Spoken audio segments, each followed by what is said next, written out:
कैसे हैं आप लोग। आज हम लोग देखेंगे स्टैंडर्ड 8th का चैप्टर नंबर 5 जिसका नाम है education and social system during the British rule. सोचो, एक टाइम था जब इंडिया में तक्षशिला और नालंदा जैसे वर्ल्ड फेमस यूनिवर्सिटीज होती थी, लेकिन ब्रिटिश के आने के बाद सब कुछ बदल गया। आखिर क्या हुआ, आइए स्टेप बाय स्टेप समझते हैं। सबसे पहले ब्रिटिश के आने से पहले इंडिया में एजुकेशन सिस्टम कैसा था। एंशिएंट टाइम में, स्पेशली अकबर के टाइम पर, पार्सियन, उर्दू और लोकल लैंग्वेजेस में पढ़ाई होती थी। मोनेस्टरीज और मंदिरों में पढ़ाया जाता था, लेकिन सिस्टम काफी लिमिटेड था। एजुकेशन मेनली रिलीजियस होती थी और स्कोप ज्यादा वाइड नहीं था। 1757 के बाद जब ब्रिटिश रूल शुरू हुआ, इंग्लिश एजुकेशन इंट्रोड्यूस हुई।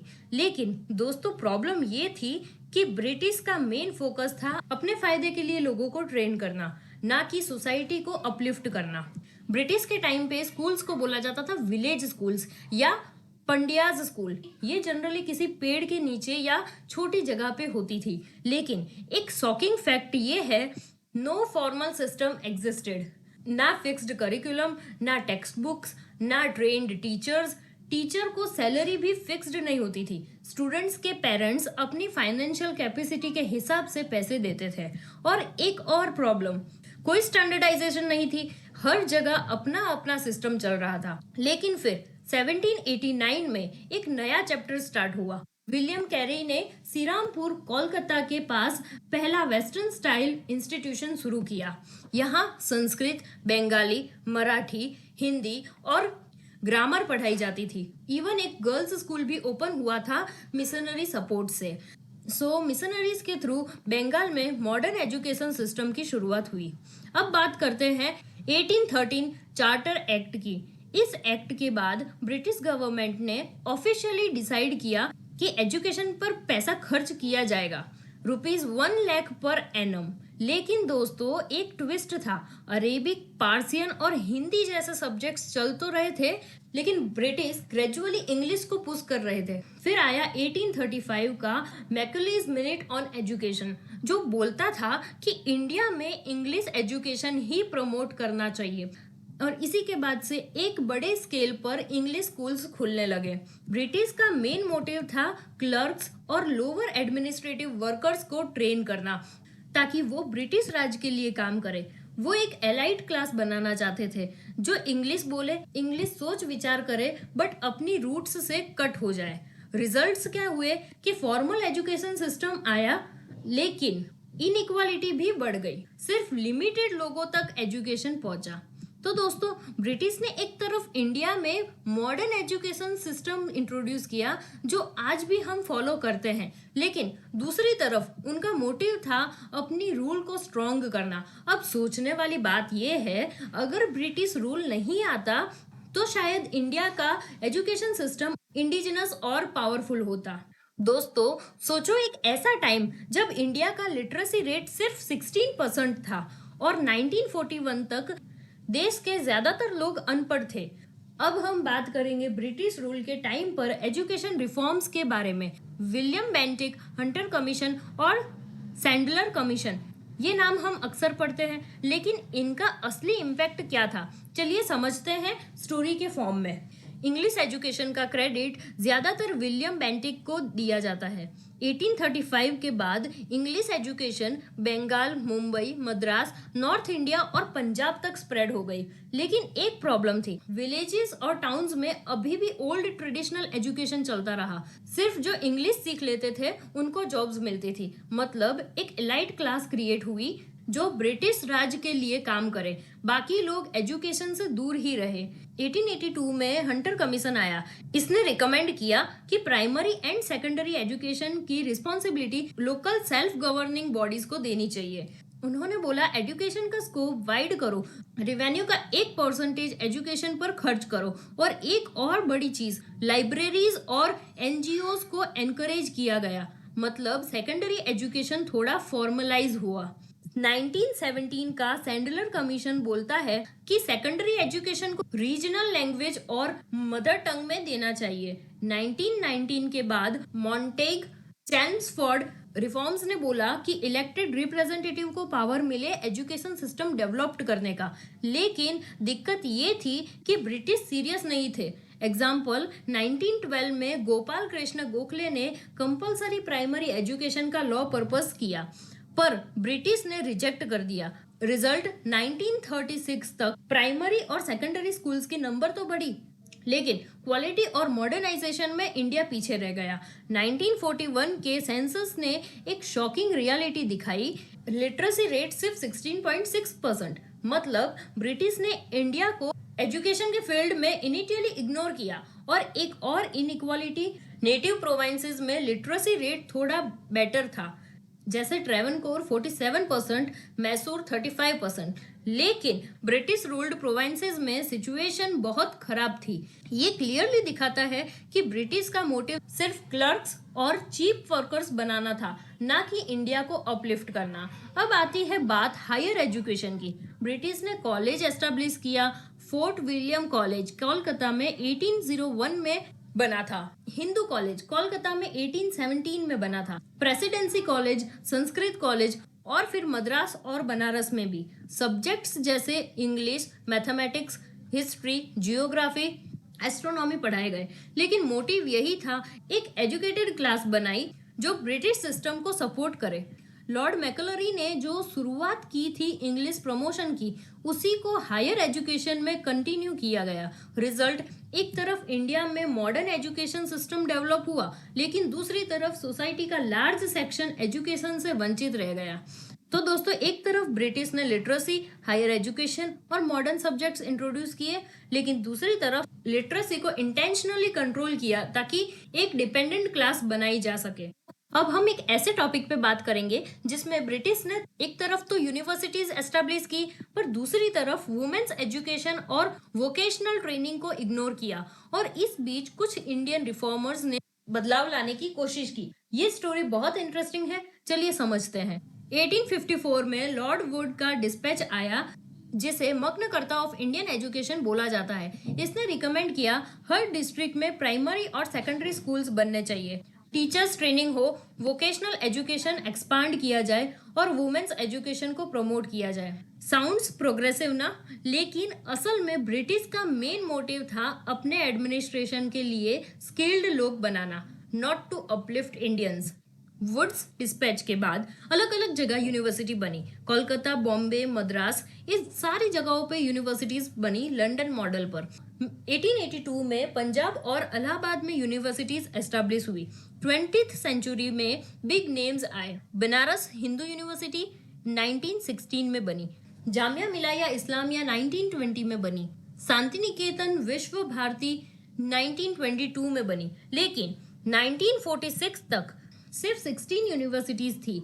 एक ह्यूज पॉपुलेशन वाले देश के लिए ये बिल्कुल इनएडिक्वेट था। मतलब हायर एजुकेशन को इंटेंशनली रिस्ट्रिक्ट किया गया। ब्रिटिश ने वोकेशनल एजुकेशन की बात तो की, लेकिन प्रैक्टिकली ज्यादा काम 20th सेंचुरी में हुआ। इंपॉर्टेंट इंस्टीट्यूशंस बने जैसे Indian institution of science Bangalore, Bose research centre Kolkata, forest research centre Dehradun, agriculture institute Delhi, engineering college Roorkee. लेकिन अगेन मोटिव था अपनी इंडस्ट्रीज और साइंस नीड्स को सर्व करना, not to empower Indian mass. अब एक emotional part, women's education. Christian priest और कुछ वेल्थी फैमिलीज ने बंगाल, मद्रास और बॉम्बे में गर्ल्स स्कूल शुरू किया। राजा राम मोहन रॉय और दयानंद सरस्वती जैसे रिफॉर्मर्स ने वुमेन्स एजुकेशन एडवोकेट किया, लेकिन ब्रिटिश ने इसको लार्जली इग्नोर कर दिया। एक एग्जांपल, बैथुनी स्कूल कोलकाता 1849।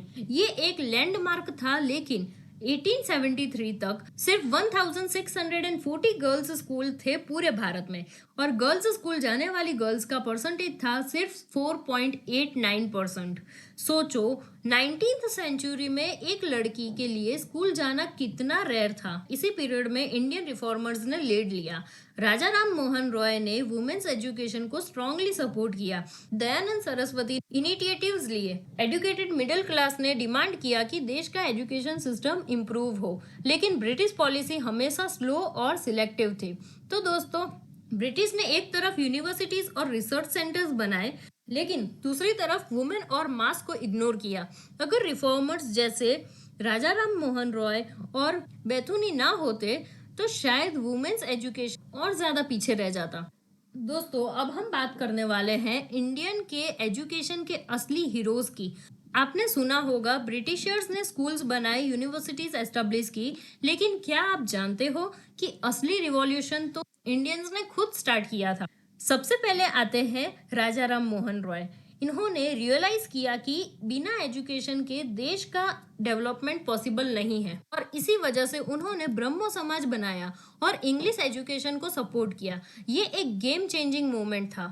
फिर आए हीरोज जैसे ईश्वर चंद्र विद्यासागर, जिन्होंने बंगाल में 1849 से लेके 1850 के बीच गर्ल्स के लिए स्कूल्स एस्टेब्लिश किए। और महाराष्ट्र में ज्योतिबा फुले और सावित्रीबाई फुले ने तो एकदम रिवॉल्यूशन कर दिया। उन्होंने लड़कियों और विडोज के लिए स्कूल्स बनाए। सोचो जरा, 18s में जब लड़कियों को स्कूल भेजना एक टैबू था, तब फुले कपल ने सोसाइटी का सामना करके ये काम किया। 1960 में महर्षि कर्वे ने वुमेन के लिए अलग से यूनिवर्सिटी स्टार्ट की, जो आज भी काम कर रही है SNDT यूनिवर्सिटी के नाम से। और अहमदाबाद में चोड़ोइनी का नाम भी याद रखिए, उन्होंने 1850 में गर्ल्स स्कूल एस्टेब्लिश किया। अब बात करते हैं दयानंद सारस्वती की। आर्य समाज के फाउंडर, उन्होंने लाहौर में दयानंद एंग्लो वैदिक कॉलेज बनाया। उनके डिसिपल स्वामी श्रद्धानंदन ने कंगड़ी गुरुकुल स्टार्ट किया 1902 में, और ये था एक अटेम्प्ट मॉडर्न एजुकेशन के साथ इंडियन कल्चर और वैल्यूज को प्रिजर्व करना। सर सैयद अहमद खान को कैसे भूल सकते हैं।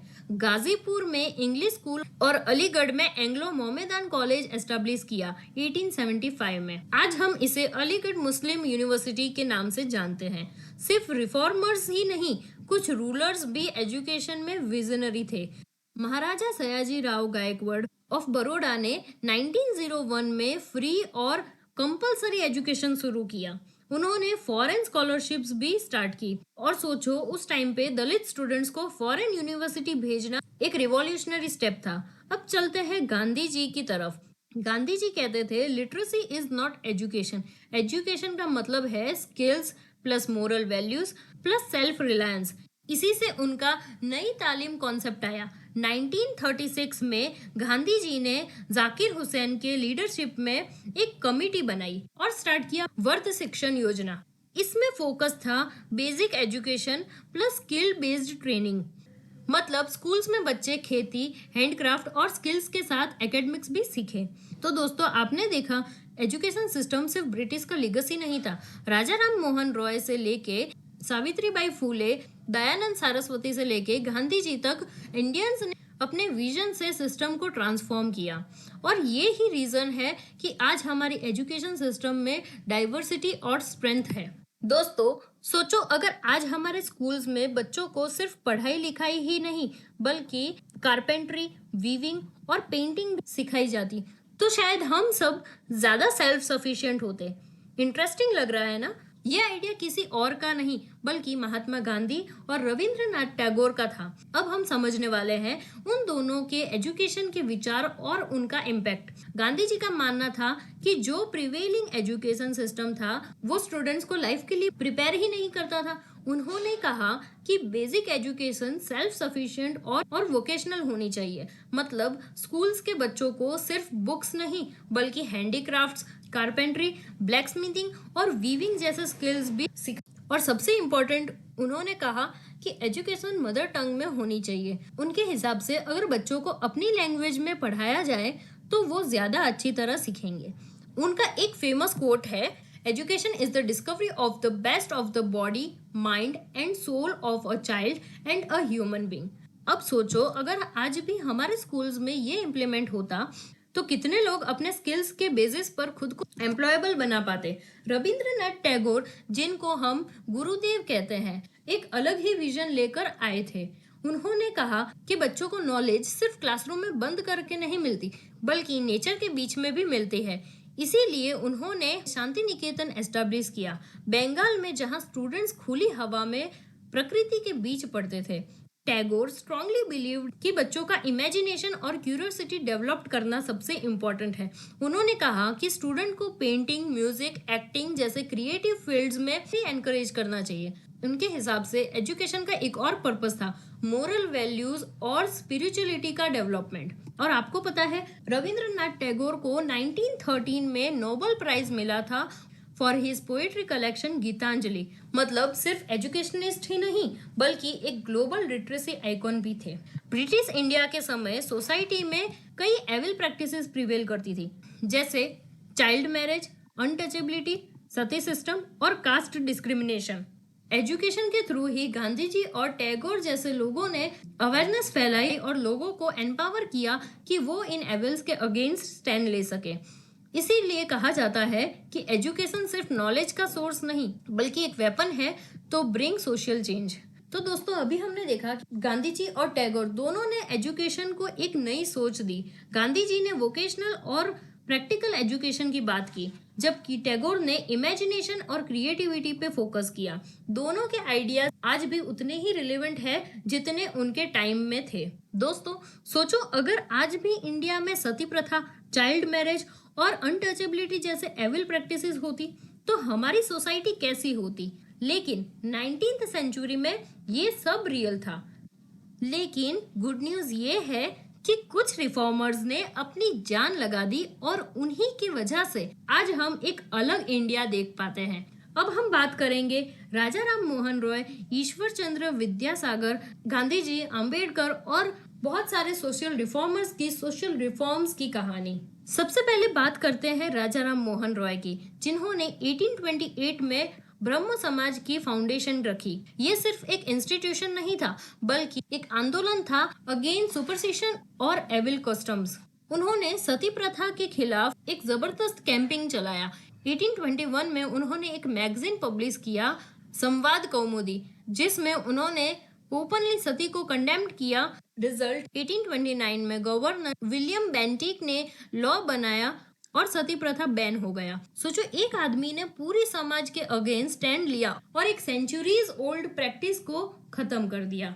अब बात करते हैं ईश्वर चंद्र विद्यासागर की, जिन्हें आप इंडियन एजुकेशन रिफॉर्म का चैंपियन भी कह सकते हो। उन्होंने कहा कि विडोज को दोबारा शादी करने का राइट मिलना चाहिए क्योंकि उनकी लाइफ अनबियरेबल होती थी। उस टाइम विडो होना मतलब एक सोशल पनिशमेंट था। विद्यासागर ने मैगजीन सोम प्रकाश के थ्रू अवेयरनेस स्प्रेड किया। फाइनली 1856 में विडो रीमैरिज एक्ट पास हुआ। ये एक बड़ा माइलस्टोन था इंडियन वुमेन के एम्पावरमेंट के लिए। अब 20th सेंचुरी आती है और गांधी जी की एंट्री होती है। गांधी जी ने कहा कि अनटचेबिलिटी देश के विकास की सबसे बड़ी रुकावट है। उन्होंने शेड्यूल कास्टेस को हरिजन कहा और आश्रमों में उनके साथ रहकर इक्वालिटी का मैसेज दिया। लेकिन एक और महान लीडर डॉक्टर BR अंबेडकर ने इस स्ट्रगल को और ज्यादा आगे बढ़ाया।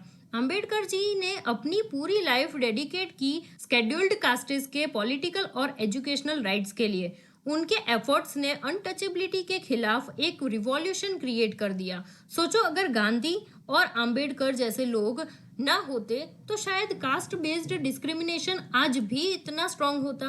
ब्रिटिश इंडिया के टाइम पर एक और बड़ी समस्या थी, चाइल्ड मैरिज। इमेजिन करो एक लड़की 10 से 12 साल की हो और उसकी शादी कर दी जाए।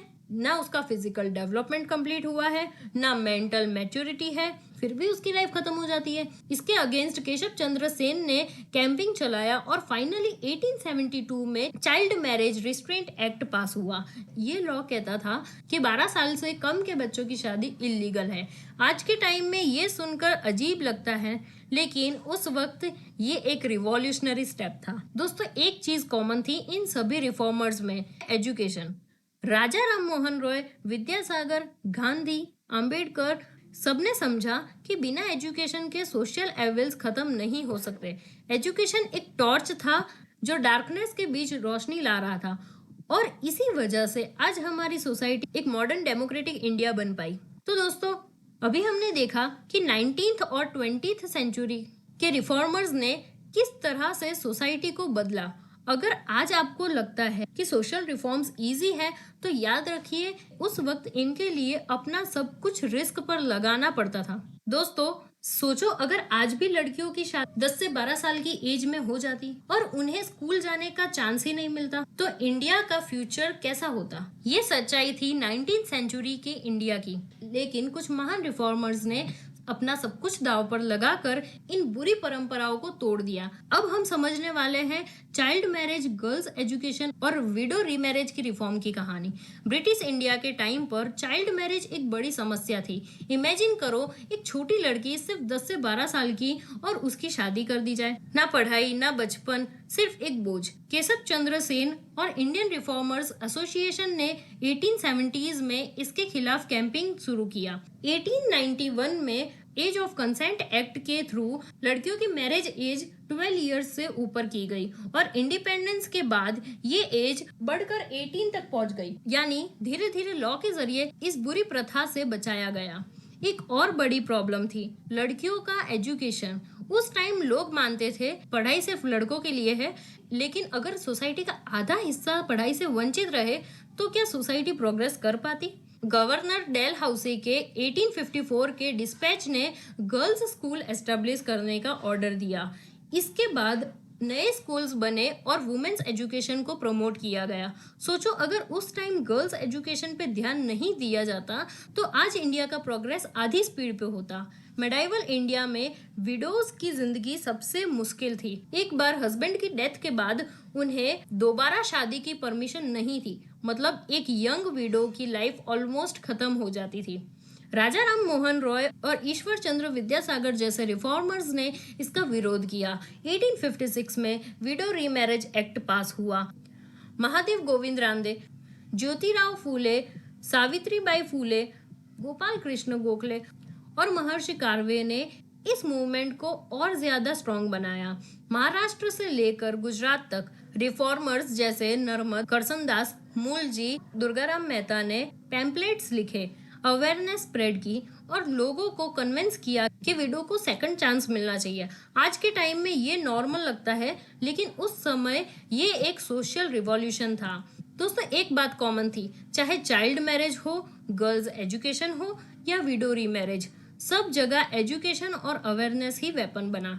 रिफॉर्मर्स ने समझ लिया था अगर सोसाइटी को बदलना है तो माइंडसेट बदलने होंगे और माइंडसेट्स तभी बदलते हैं जब एजुकेशन सबको मिले। इसी वजह से आज हम एक मॉडर्न प्रोग्रेसिव इंडिया देख पाते हैं। तो दोस्तों अभी हमने देखा कि चाइल्ड मैरिज, गर्ल्स एजुकेशन और विडो रीमैरिज जैसे रिफॉर्म्स ने इंडिया को कैसे बदला। स्वामी विवेकानंद का असली नाम था नरेंद्र नाथ दत्त। 1863 में कोलकाता में उनका जन्म हुआ। बचपन से ही वो नॉलेज के लिए हंग्री थे, स्पिरिचुअलिटी के लिए क्यूरियस थे। फिर एक दिन उनकी मुलाकात हुई रामकृष्ण परमहंस से, जो दक्षिणेश्वर के एक महान संत थे। उस दिन से विवेकानंद का जीवन बदल गया। रामकृष्ण उनके गुरु बने और विवेकानंद उनके शिष्य। 1897 में उन्होंने बनाया रामकृष्ण मिशन। ये सिर्फ एक रिलीजियस इंस्टीट्यूट नहीं था, बल्कि एक सोशल रिफॉर्म मूवमेंट था जो एजुकेशन, ह्यूमैनिटी और सर्विस के थ्रू सोसाइटी को अपलिफ्ट करने आया था। विवेकानंद हमेशा कहते थे service to man is service to god. मतलब अगर तुम किसी भूखे को खाना खिलाते हो, किसी गरीब की मदद करते हो, वही सबसे बड़ा धर्म है। 1893 शिकागो का world parliament of religions. Imagine करो एक यंग इंडियन मॉन्क स्टेज पर आते हैं और बोलता है sisters and brothers of America. सिर्फ एक लाइन और पूरा हॉल 2 मिनट तक तालियों से गूंज उठा। क्यों? क्योंकि उनके वर्ड्स में एक नई सोच थी, एक ऐसी सोच जो सबको इक्वालिटी, यूनिटी और ब्रदरहुड की तरफ बुलाती थी। स्वामी जी ने एक क्लियर मैसेज दिया था, भारत को आगे बढ़ाना है तो पहले अपने सोशल एविल्स को खत्म करना होगा। Child marriage, caste discrimination, untouchability, ये सब अगर सोसाइटी में है तो प्रोग्रेस मुश्किल है। उनकी लाइन याद रखना, arise, awake and stop, not till the goal is reached. मतलब एक बार गोल डिसाइड कर लो, फिर रुकना मत। और ये लाइन आज की यूथ के लिए भी उतनी ही रिलेवेंट है। दोस्तों आज हम सब कंप्लेन करते हैं सिस्टम के बारे में, पॉलिटिक्स के बारे में, करप्शन के बारे में, लेकिन स्वामी विवेकानंद कहते थे चेंज तभी आएगा जब यूथ खुद उतर कर जिम्मेदारी लेगा। तो अगर आपको भी लगता है कि भारत को बदलना है तो शुरुआत खुद से करनी होगी। एजुकेशन को इम्पोर्टेंस दो, सोसाइटी की हेल्प करो और अपने अंदर डिसिप्लिन लाओ। स्वामी विवेकानंद की कहानी हमें एक ही चीज सिखाती है, एक इंसान भी पूरे देश को चेंज कर सकता है। अगर आपको लगता है कि ऐसे स्टोरीज और मैसेजेस आपको इंस्पायर करते हैं तो इस वीडियो को लाइक करो, अपने दोस्तों के साथ शेयर करो और चैनल को सब्सक्राइब कर दो, क्योंकि यहाँ आपको मिलेगी ऐसी ही इंस्पायरिंग कहानियां जो सिर्फ आपको नॉलेज नहीं बल्कि एक नया विजन भी देगी। इसी के साथ हमारा स्टैंडर्ड 8th का चैप्टर नंबर 5 यहीं पे कंप्लीट होता है।